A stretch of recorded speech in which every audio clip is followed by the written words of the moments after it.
बस्ती में भाजपा के प्रदेश अध्यक्ष ने जमकर विपक्ष पर हमला बोला है। उन्होंने कहा है कि मोदी सरकार में विकास हुआ है, जनता खुशहाल है, युवाओं को रोजगार मिला है। भाजपा सरकार में विपक्ष की सरकारी सिर्फ जनता को छलावा किया है। बस्ती में संसद खेल महाकुंभ का उद्घाटन भाजपा के राष्ट्रीय अध्यक्ष जेपी नड्डा और मुख्यमंत्री सीएम योगी आदित्यनाथ ने किया। संसद खेल महाकुंभ के उद्घाटन अवसर पर भाजपा के राष्ट्रीय अध्यक्ष जेपी नड्डा ने कहा कि देश में प्रधानमंत्री नरेंद्र मोदी के नेतृत्व में खिलाड़ियों ने जितने मेडल लाए उतना मेडल भारत को कभी नहीं मिला है। उन्होंने कहा कि आज खिलाड़ी इंडिया से ही नहीं भारत के गांव से निकल कर आता है। उन्होंने कहा कि खेल के क्षेत्र में भाजपा की सरकारों ने जो प्रयास किया वह किसी सरकार ने नहीं किया।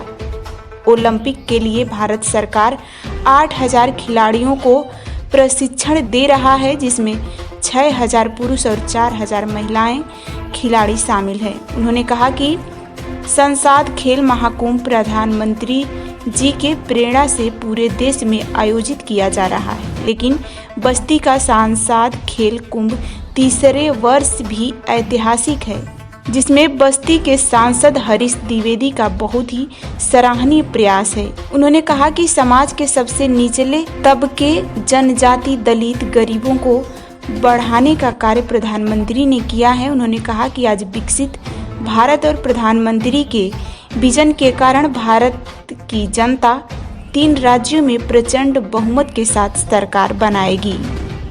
उन्होंने कहा कि प्रधानमंत्री तीसरी बार 2024 में प्रधानमंत्री बनेंगे और देश में 5वें तीसरा बड़ी अर्थव्यवस्था वाला देश बनेगा।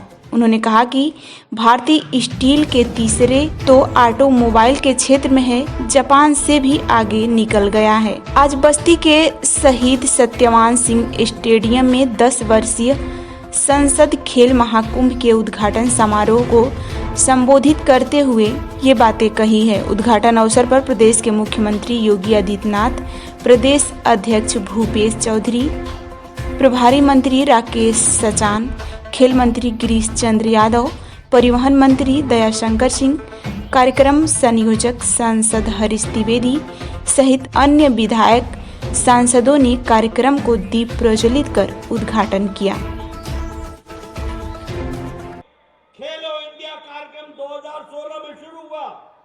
आपको जानकर खुशी होगी कि इस खेलो इंडिया के लिए 1,000 करोड़ रुपए का बजट रखा गया है और 2,500 खिलाड़ी खेलो इंडिया में सिलेक्ट हुए हैं और उनके लिए 820 हम लोगों ने स्पोर्ट्स सेंटर ऑपरेशनल किए हैं और उत्तर प्रदेश में भी 80 स्पोर्ट्स सेंटर ऑपरेशनल किए गए। जो 80 स्पोर्ट्स सेंटर हैं वह खिलाड़ियों को प्रोत्साहन देने का काम कर रहे हैं। मैं यहां योगी आदित्यनाथ जी को बधाई देना चाहूंगा। हमारे खेल मंत्री हैं बैठे हुए, मैं उनको बधाई देना चाहूंगा कि आप लोगों ने तय किया है कि हर पंचायत स्तर पर, गांव स्तर पर खेल का मैदान होगा और ओपन जिम होगा और अब इंडिया का बच्चा नहीं जाएगा, भारत का बच्चा जाएगा, भारत के गांव का बच्चा जाएगा। ये व्यवस्था की गई है ताकि हम अच्छी से अच्छी कंपटीशन में अपना योगदान कर सकें। उत्तर प्रदेश सरकार ने अब तक 500 खिलाड़ियों को सरकारी नौकरी दी है, जिसमें डिप्टी एसपी का पद भी दिया गया है, नायब तहसीलदार का भी पद दिया गया है और साथ साथ पुलिस में भर्ती की अलग अलग श्रेणी में भी भर्ती की प्रक्रिया को उसको आगे बढ़ाया गया है। और भाइयों बहनों, मैं आज फिर आपको कह रहा हूं, 500 नए पद हमारे निकल रहे हैं खिलाड़ियों के लिए। खेल कोटे के अंतर्गत 2% आरक्षण की व्यवस्था हम लोगों ने कर दी है इसमें खिलाड़ियों के लिए, चाहे वह ओलंपिक हो, एशियन गेम्स हो, कॉमनवेल्थ हो, विश्व चैंपियनशिप हो, नेशनल गेम्स हो।